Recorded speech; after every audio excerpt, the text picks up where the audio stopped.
it's working. How do I get in on this? And now they're here.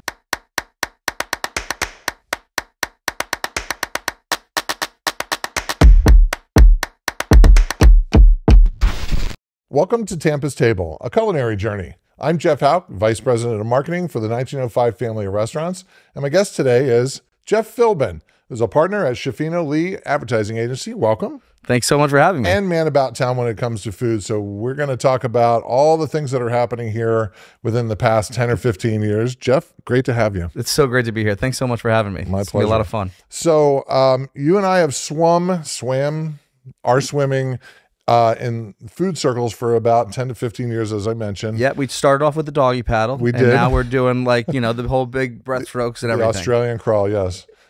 So when people ask you about what's going on in Tampa's food scene, what do you tell them right now? It's something new. It's something electric. And it's something that's changing generationally too. You're seeing a lot more of millennials now that have come into their place, having seen and being experienced, touching and feeling different cuisines and cultures and bringing that here. We're on a meteoric rise as a city, as a region, and that competitiveness is really coming down at the food scene where everyone's starting to see the eyeballs and they're really starting to raise the bar to catch up with that. This is not a consumer. This is not a diner that has seen just the tried and trues, but are being exposed to new ways in which we're consuming food, new cuisines that are coming into this area, and new restaurateurs and restaurants that are opening at a huge pace that we haven't seen the likes of in decades. Sure. You know, one of the things we talked about on the podcast is that even if you're from the area, you're overwhelmed by the number of options that are opening almost weekly now. You know, what do you think is driving that momentum? You know, I think that because right now we are a city on the rise, you know, people want to be here because it's a great area. The weather is fantastic. The tax conditions are favorable. And people just got accustomed to seeing things that now they want to spice things up. Tampa is an attractive city for being in the Southeast. That is bringing a lot of this new movement. Right. And we're starting to see some of that happen within the Southeast. You know, you've got some great operators that are coming in from the South, from the Miami area. You've got others that are coming downward, and they're bringing with them different ideas, different ways that they were doing things, and putting their thumbprint onto the tapestry of the Tampa food scene. And that's really, really incredible and exciting. It is. And you know, I know every weekend, my wife and I try to go at least one or two new places, and we're still catching up. Yeah. We spent a couple months doing this. But the thing I'm seeing, and I don't know if you agree with this, is we're not seeing the same old, same old. Yeah. We're seeing really dynamic dining spaces.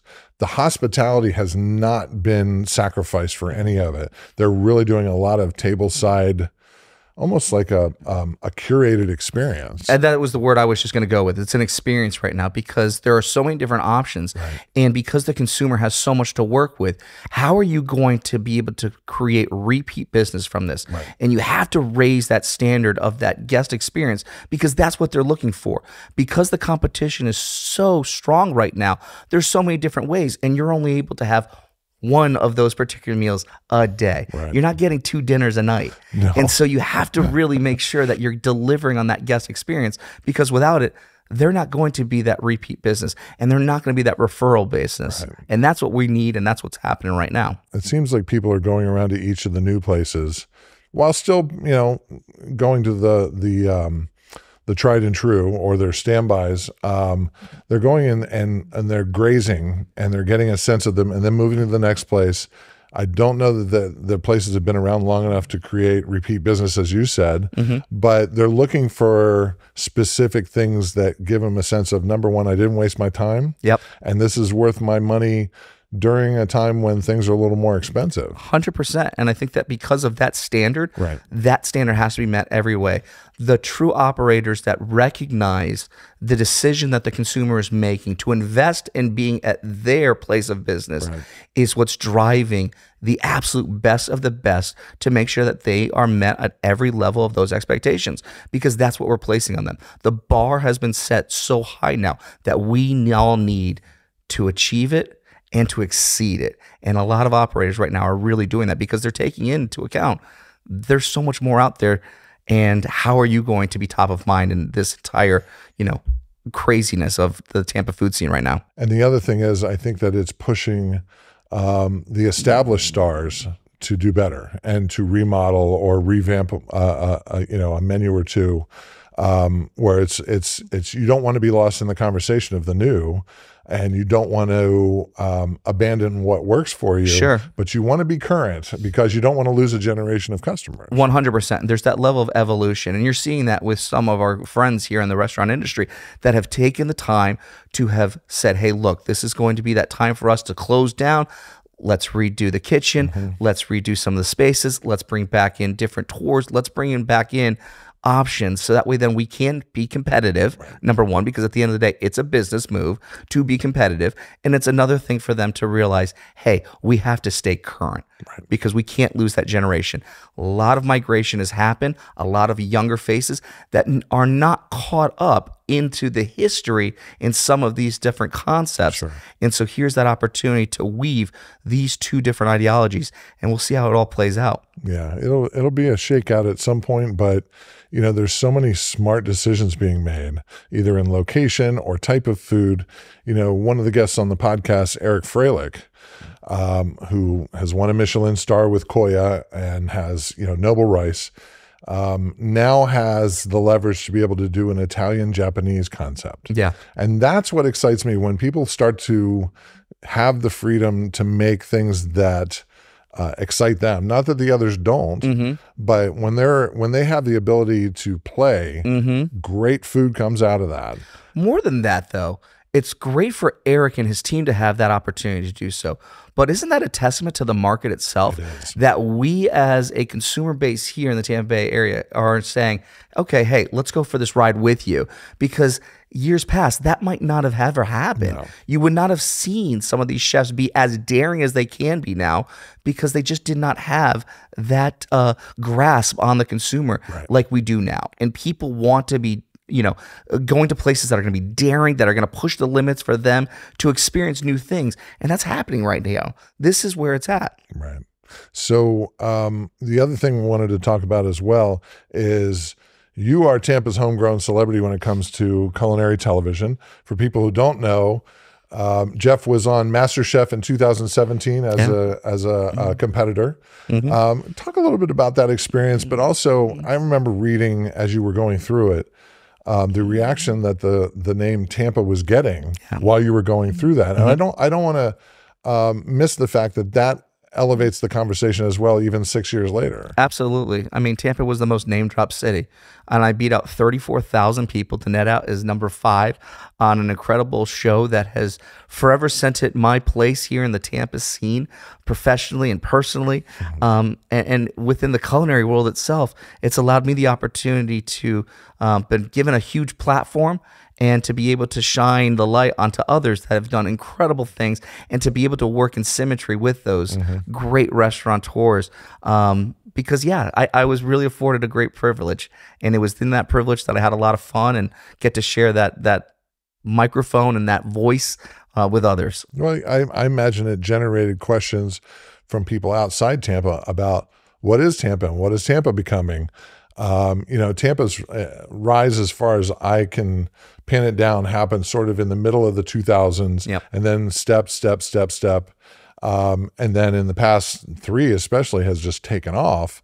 But it was sort of 6 or 7 years ago, it was still building. It had not hit its rocket point yet.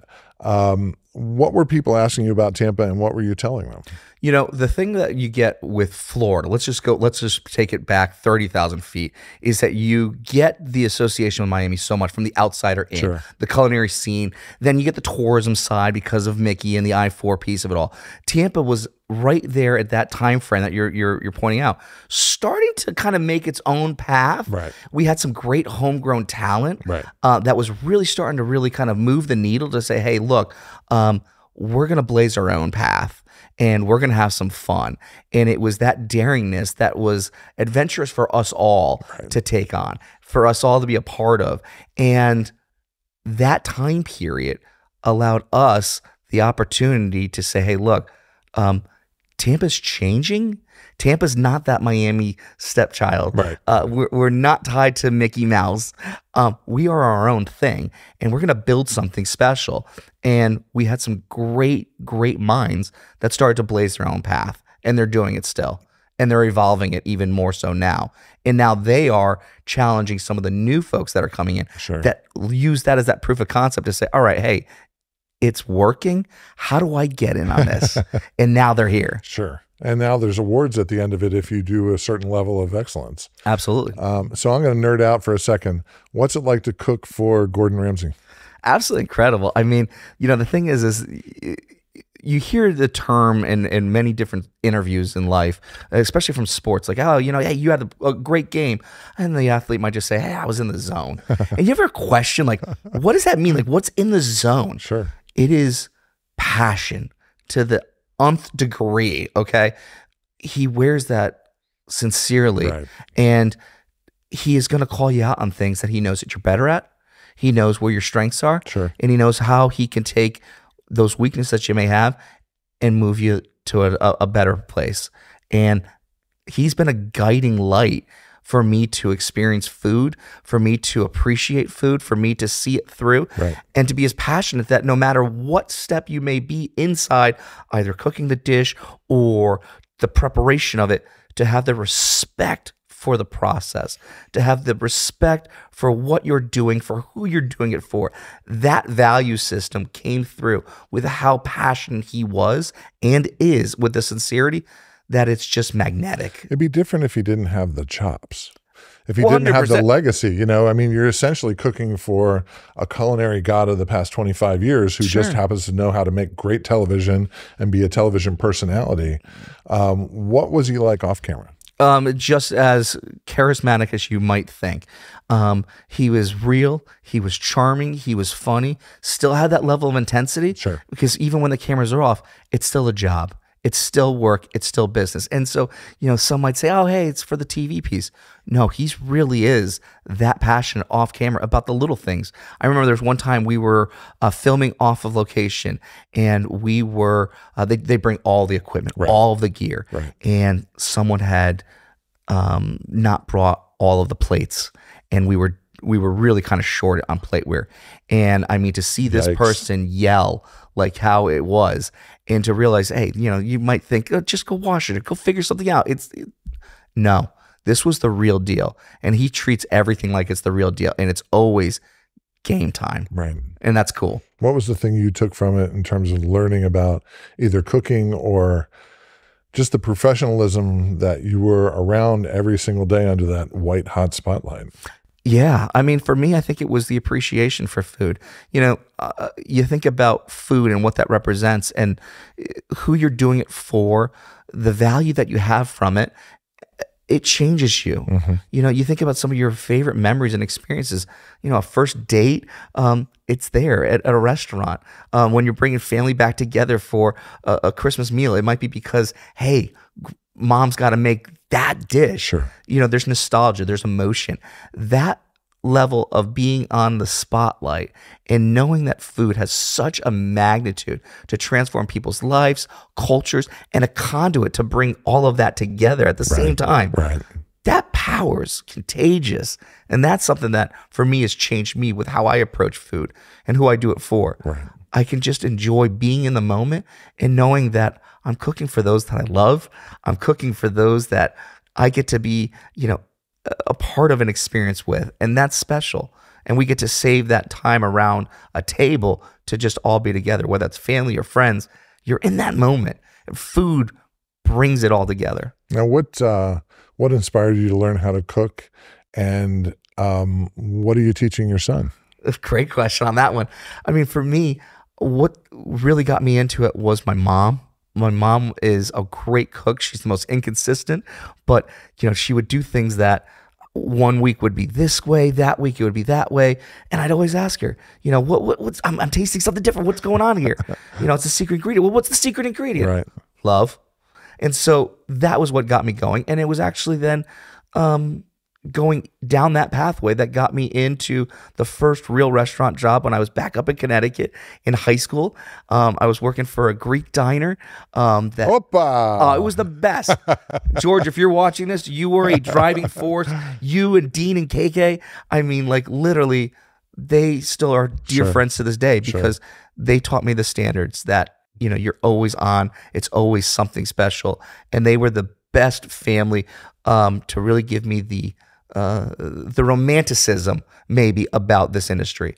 And then it was cemented by your boss working for Richard Gonsmart in college at the St. Augustine, Columbia, a standard for excellence.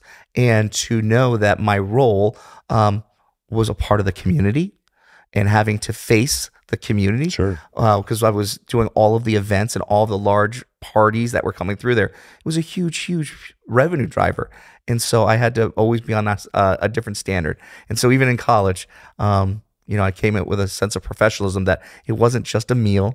It wasn't just a restaurant. It wasn't just a job. It was something more.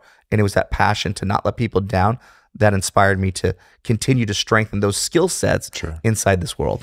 And for your boy, does he pick up a spatula or a tong every now and then? He does. He does. He's now starting to actually learn how to do the pinch grip with a knife. And so we've slowly worked our way through. I've got the callus. I can see it. You know, I like the brotherhood of the knuckle, you know? It's just the war wound. And so we're slowly starting to do that. You know, we worked always up. He's 7 years old. And so, you know, we always used it as a part of safety. We always use it as a piece of education. So, you know, we wove in fun things, you know, let's go cut the carrot. What color is the carrot? Oh, the color is orange.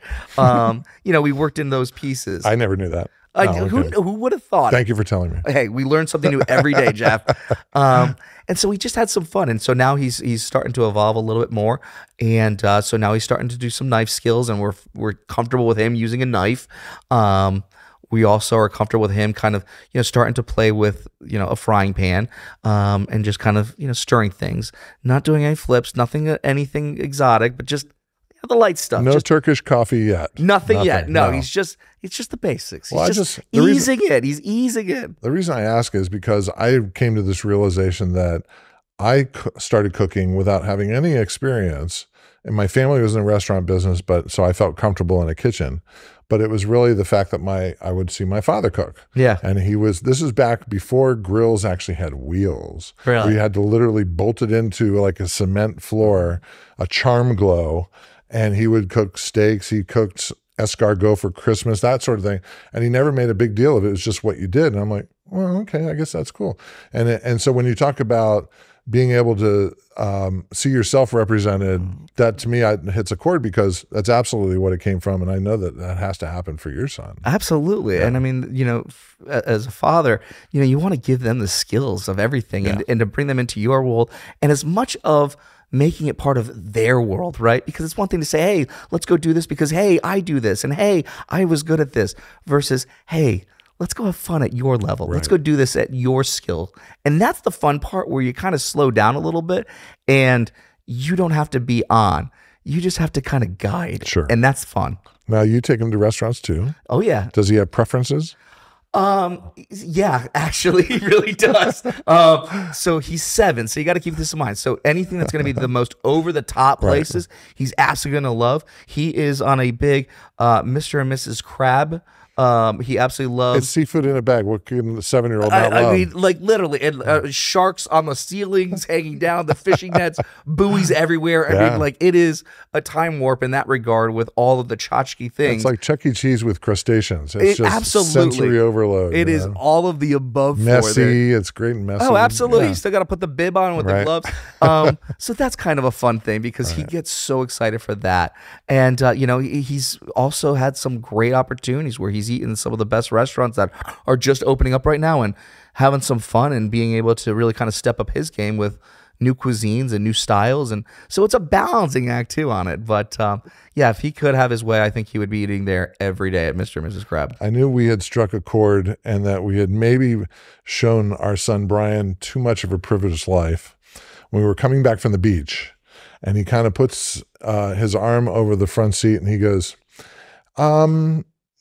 do you think we could get into the dessert room at Burns? And I go, I don't doubt that we could, but we're not going there. Yep. How does Dairy Queen seem for you? Oh, I think we could do that. You know, it was just that's how unpretentious it was to him. It was just sort of a fact of like, when you live in the restaurant industry, restaurants are home. Oh, totally. And they see it through entirely different eyes. And I thought, yeah, I don't know that we're going to go in our beach attire to the dessert room, but I get your point. Yeah, exactly. You have an appreciation for it. I think just kind of like going at that. I mean, the ice cream is one thing, but it's like, you know, you got to make sure where you're wearing the beach shorts is another thing. And I don't know if Burns' dessert room was going to be calling for that one. No. Night. So we've been asking our guests about what do they eat and what do they cook at home. You know, as you know, people have this fantasy about what chefs do when they're at home, or restaurateurs, what they do at home, you know, excluding Richard Gonsmart, because I'm telling you, it's like Wonka world. Yeah. But most people have answered a certain way. And I'm wondering, what do you cook for comfort at home? I know people probably have a wild imagination. Oh, he's been on MasterChef. He must do this, this, and this. What do you do? I mean, it all depends on the mood. I think that's what it always comes down to. Right. It's emotion and also company. And I balance those pieces out to know exactly who and what I have to cook for. So it changes a little bit. Like if it's going to be for me and it's going to be, hey, it's raining, it's a comfort, let's just go all out. Hey, I'm cooking like the most decadent macaroni and cheese and just going to go to town on that. But if I'm going to be having some guests over, hey, I'm going to put a spread out. So it all depends. If that's going to be the case with some guests, I'm grilling. I'm going to have some level of some surf and turf to something of that affair, and just really kind of going from there. But it depends. It always it's the mood. I mean, like, well, you know, what did you throw on the grill this weekend? Did you throw anything on the grill this weekend? You know, I did not. I did a lot of cleanup this weekend, which is equally as important, gentlemen. Just saying. You have to. You have to. I'm a very much clean as you go kind of guy. You know, they teach you that, especially at the Columbia, clean as you go. Absolutely. And so I was in support this weekend for the most part. We had a pretty active weekend. But, you know, I love to sous vide. I love to smoke. I love to grill and all that stuff. But to me, that's relaxation. A lot of people will come over and like, oh, I don't want you to work. I'm like, this is my fun. Yeah. I love cooking for people. It's that feeling that you're giving to someone because it's your skill set and your abilities and your talents. Yeah. And, you know, you just like laid out. Plus, it's also as adult men, it's for us to bring out the toys too. I mean, I'm a the gadget sous guy. vide. Yeah. You know, let's talk about that one for a second. I've got 2 of them at the house, so it's always fun when I'm bringing those out. I've got 2 smokers at the house. I have 3 sous vide. You got 3 sous vides? Yeah. Okay. I can't stop. See, Half of my garage is dedicated to gadgets. just gadgets alone. Oh yeah. What is the favorite one? What's the go-to that if you said, Well, hey, there's the favorite one and then there's the go-to. But the favorite one is I did have a cotton candy maker. you have a cotton candy maker. Yeah. How frequently are you using the cotton candy Not maker? very frequently. I didn't but think I will so. tell you, because of a restaurant I went to that does, Alinea. Okay. In Chicago, they did a fish cotton candy, and it, you know, they very much play with what your perceptions are. I wanted to do a fish cotton candy, never really got to it. Cotton candy alone is fine by itself. But I'm now king of the air fryer. The air fryer. The air fryer is a game changer. We have that on the Massive. countertop. I had to buy one for work. I love it so much. Really? I bought one that looks like Kim Kardashian's air fryer with like rose gold on it. And So stuff you like just that. went all out. You just doubled down on it. You're like, this is it. This is it. All right. And I have a convection oven at home, but there's something about the R2D2 It's the portability part. factor of it. It's just like that whole, like, you know, easy breezy. Let's just kind of get this done in 10 minutes and go. Absolutely. Now, your favorite Tampa flavor? Do you have one? Ooh. There's a lot to choose from. The hot and sour soup from Edison. Jeannie Paroli's. And I tell her this every single time that I have it on the menu and see it. I'm literally wanting to jump into it. I want to do a cannonball into that soup because the flavors and the mixture of everything that's happening in that, that is for me one of the greatest flavor bites that you can possibly take on. Sure. That's my favorite flavor of Tampa. It's great. I've not had it. What is it like? How often do you have to have it? You know, I see it on the menu at least once a year. Right. And so that's also a big piece of it because it's one of those things that, hey, if you have it too often, it might not have that same like impact. Sure. So when I do see it on the menu there, and that's been about annually now that I've been seeing it, it's about this time. She does that, and that one's really good. So if you were taking someone from outside Tampa and you had 3 spots to take them to show them Tampa's food scene, whether it's past, present, or future, where are you taking them? 3 places. 3 places. All right. So you got to think about this. 3 places over time. So you got to work into your day part. Brunch over at Oxford Exchange. I think that that's just an incredible experience. Sets the tone to say, hey, we're going to be stepping up our game a little bit. Let's get dressed up. Let's have a good time. Sure. Let me show off a little bit and have some fun. So start off with brunch over at Oxford Exchange. I think that's a winner. Lunch is up in the air for it there. And I think, I might even go, classic here and just say, hey, as a, someone who might not have had a Tampa sandwich, you kind of got to have a Cuban sandwich. You have to. You kind of got to experience that all. And so I would take them out for a Cuban sandwich. There's some really great ones, of course, in this area. You guys have a fantastic one. Sure. Because you guys have the salami on it. I think that that's what makes a great Cuban sandwich. It does. So I think that that's definitely on the mix there. And then at dinner time, I got to give it up to Farrell and just say, hey, sit there, take everything in. When we were talking a little bit about just the guest experience, they know what to do and how to do things right. From their pedigree, they've done it, and they continuously raise that bar for us all to kind of look at. And I like that. I like that experience, and I want others to see what we have as a pride point that's locally homegrown.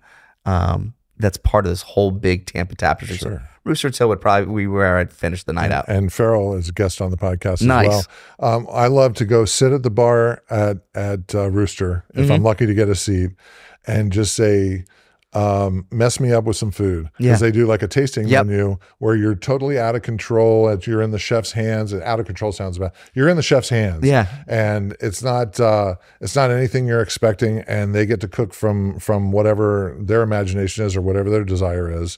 You mentioned Oxford. I remember going into Oxford the first time when I was a food writer for the Tampa Tribune. I walked in and I'm like, I got this place, tea, coffee, merch, restaurant, meeting space.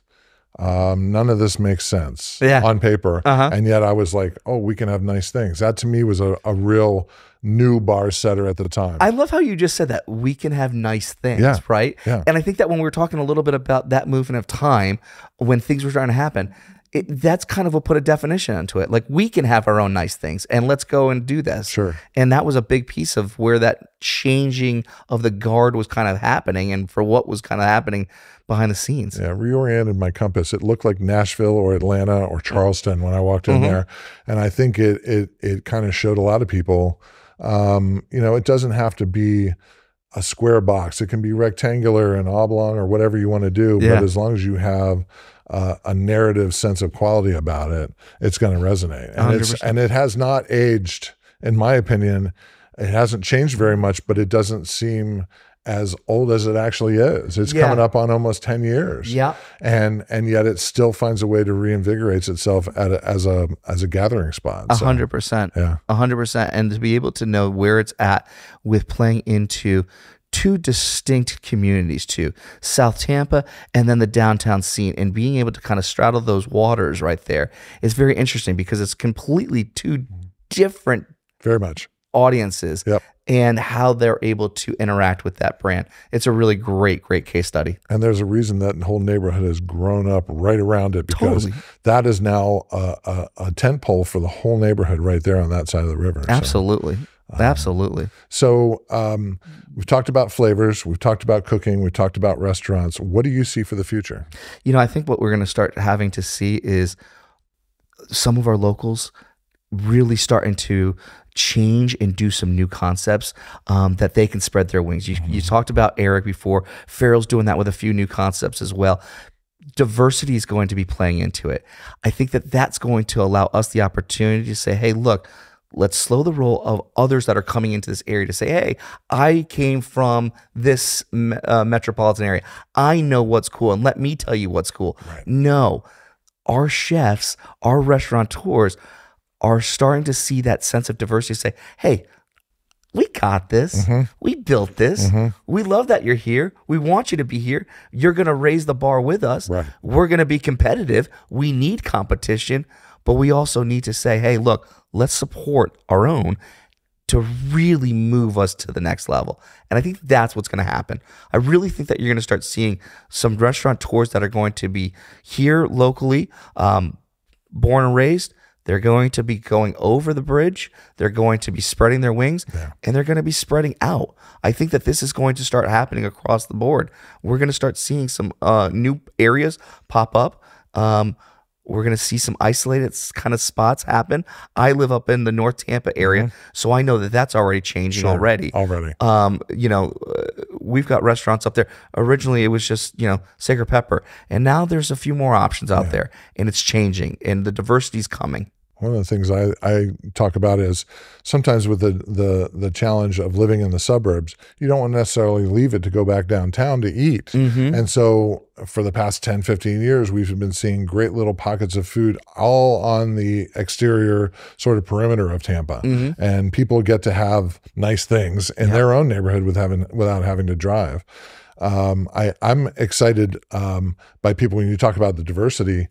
Dr. Jamaris Glenn, who is a guest on the podcast, talked about 7th and Grove in Ybor City. Nice. He has world domination in mind. Yeah. He wants to use this as a test to build his brand and then go make one in Houston or Nashville or Atlanta or somewhere else. And you need big thinkers like that. You do. And I mean, it's not that far off. I mean, you think about those that are coming here right now, they're doing the same thing. But how cool would it be for us to be able to say, hey, no, we were here and now we're there. We're in their backyards now. Exactly. And now we're the ones that are being the competition to them. That's the cool part. And I think that that's really where I'm getting the most excited about. And the other part too is that, we have a long reputation as obviously the home of Outback and other chains like that. And you can talk about what their culinary contribution was or is, but they drew people here, they trained them, and now those people went and made other restaurants. And we're going to have another wave of that in another 15, 20 years from what's happening right now. It's just going to keep evolving and evolving. That's a huge, huge point. I mean, I was the marketing director for Grillsmith Restaurants, and you're 100% right. That wave of Bloomin' brand employee, that wave of the Chili's, Darden restaurants, those definitely rode that wave, and leadership came, and then they developed, the world of beers that they had, the Bonefishes that they had. You started to see that come through a little bit here on the Tampa scene with the Answans of the world. And then now it's even more of that evolution that you're going to start seeing even more so, which is really, really cool as a millennial to see those millennial and those Gen Xers right now really taking the bull by the horns and knowing, hey, this is our time to shine. And those lessons learned along that way, those trainings has really prepared them for what's in store. I always love talking to you about food, man. It's always a great time. I have fun with you, man. We chew the fat like nobody's business here. Thank you for being a guest. Thank you very much for having me. I can't wait to see what the future holds. I know you feel the same way. I know. It looks incredibly optimistic to me. And I'm like, they ask, what's your favorite restaurant? I'm like, the next one. Next one? Absolutely. Thank you for being a guest. Thanks so much for having me. Be sure to check out other episodes of Tampa's Table, A Culinary Journey. You can find podcasts wherever podcasts are available, and be sure to pick up a copy of the book when it comes out. Thank you for joining us.